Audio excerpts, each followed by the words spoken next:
এখানে চিঠি এবং ছবি দিয়ে কালকে দুবার ফোন করেছিলাম, ওনাকে বলেছিলাম আমি আসবো, কিন্তু উনি জানা সত্ত্বেও আজকে আমরা আসবো দেখে উনি এখান থেকে চলে গেছেন। কোনো উত্তর দিতে পারলেন না। এখানে যিনি ছিলেন সিঙ্গুরের অতি, যে উনি কেন নেই, উনি নাকি মুখ্যমন্ত্রীর প্রোগ্রামে ব্যস্ত আছে। এত বড় একটা ইস্যু, আমাদের প্রায় 6 জনকে অ্যারেস্ট করেছে, এটা চণ্ডীতলা থানায় পড়ে, কিন্তু 29 জনের বিরুদ্ধে আমাদের কেস দিয়েছে এবং যাদেরকে কেস দিয়েছে, যাদের 6 জনকে তুলেছে তাদেরকে কোর্টে নিয়ে যাওয়া হয়েছে এবং 14 দিনের জেসি দেওয়া হয়েছে। তীব্র প্রতিবাদ জানাই। এইভাবে হিন্দু মুসলিম দাঙ্গা লাগিয়ে পুলিশ প্রশাসনকে দিয়ে ব্যবহার করে এইভাবে সিঙ্গুরে যদি হিন্দু মুসলিম দাঙ্গা লাগিয়ে মমতা ব্যানার্জি যদি মনে করে যে তিনি ভোটে জিতুন, এটা ভুল করছেন। কারণ বাংলার সংস্কৃতি সবাই একসঙ্গে থাকার ছিল, বাংলার আদর্শ ছিল, বাংলার সংস্কৃতি ছিল। উনি স্টেজে একরকমের কথা বলেন, ক্যামেরায় একরকমের কথা বলেন, আর ভেতরে একরকমের কাজ করেন। খুবই নিন্দনীয়। এবং যেভাবে মুসলিমদের যেভাবে উনি প্রচণ্ডভাবে উনি যেভাবে মদত দিচ্ছেন, তাতে আমার মনে হচ্ছে আগামী দিন পরিস্থিতি খুব খারাপ হতে পারে। আগামী দিন যদি পরিস্থিতি খারাপ হয় তার জন্য কিন্তু পুলিশ প্রশাসন দায়ী থাকবে। আমরা বারবার এসেছি, আমরা আন্দোলন করছি। এরপর যদি দেখি যে আমাদের যারা ছেলেরা রয়েছেন, যাদেরকে বেকার যাদেরকে কেস দেওয়া হয়েছে, তাদেরকে যদি তোলা হয়, এটা আমি বলে গেলাম। এই আন্দোলন কিন্তু বৃহত্তর আন্দোলন হবে, সারা বাংলা জুড়ে আন্দোলন চলবে। রামনবমী মিছিল করতে গেলে যদি তাদেরকে হামলার শিকার হতে হয়, তাহলে বলবো যে বাংলায় কোনো ধর্ম নেই, বাংলায় কোনো শিক্ষা নেই, বাংলায় কোনো আইন নেই, বাংলায় গণতন্ত্র বলে কিছু নেই। যে যার নিজের মতো ধর্ম নিয়ে বিশ্বাস নিয়ে মানুষের থাকার কথা, কিন্তু ভোটের তাগিদে আজকে মমতা ব্যানার্জি হিন্দু মুসলিমের মধ্যে একটা বিভেদ সৃষ্টি করছে।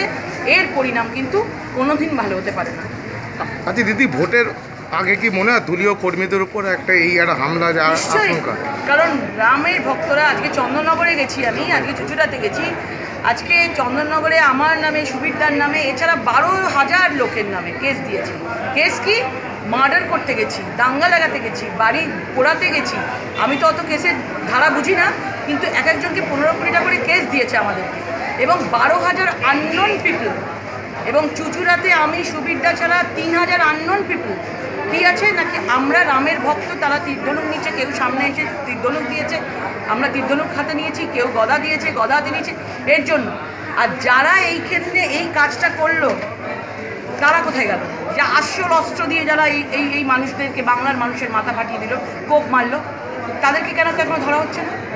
তাদেরকে কেন এখনো পুলিশ খুঁজে পাচ্ছে না? পুলিশের যখনই বলা হচ্ছে তাদের কাছে রেড চলছে। আর আমি যখন আজকে সুখেশ সিং এসপিকে বললাম, কালকে দুবার যখন ওনাদের ফোন করেছিলাম, ওনাকে বললাম, উনি বলছেন যদি পুলিশের গাড়ি ভাঙচুর করে তাহলে তো তাদেরকে ধরা হবে। পুলিশের গাড়ি ভাঙচুর করেছে মুসলিমরা, কিন্তু খুঁজে খুঁজে বার করে রামনবমীর, খুঁজে খুঁজে বইয়ের করে রামনবমীর মিছিলে যারা ছিল তাদেরকে কেস দেওয়া হচ্ছে। কিছু কিছু লোককে কেস দেওয়া হচ্ছে, তারা ছিলই না মিছিলে, তাদের নাম দিয়ে কেস দেওয়া হয়েছে। এবং পুরোপুরিভাবে একতরফা কাজ করা হচ্ছে প্রশাসনকে ধিক্কার জানাই। আমরা আজকে এসেছি, উনি দেখা করেননি, কিন্তু ভুলে যাবেন না যে আমরা বাংলাতেই থাকি। ঠিক আবার কালকে আসবো, আবার ওনার সাথে দেখা করতে আসবো। নির্বাচন কমিশনে কি এ নিয়ে কোনো অভিযোগ জানাবেন যে ওই এলাকায় স্পেশাল নিরাপত্তা বা সেন্ট্রাল পুলিশ প্রশাসন নিরাপত্তা দিতে পারছে না, সেই জন্য সেন্ট্রাল বাহিনী অবিলম্বে দরকার। এইভাবে মারপিট কোপাকুপি হলে তো মানুষ মরলে কী লাভ আছে? আজকে ভোটের নামে, ভোটের খাতিরে মানুষকে মেরে কী লাভ হচ্ছে? শেষ হয়ে যাচ্ছে বাংলাটা। সেই জন্য অবিলম্বে আমরা কেন্দ্রীয় বাহিনী চাইছি যে এই সিঙ্গুরে, এই হুগলি লোকসভাতে অবিলম্বে কেন্দ্রীয় বাহিনী আসুক এবং মানুষকে বাঁচাক। এটুকুই।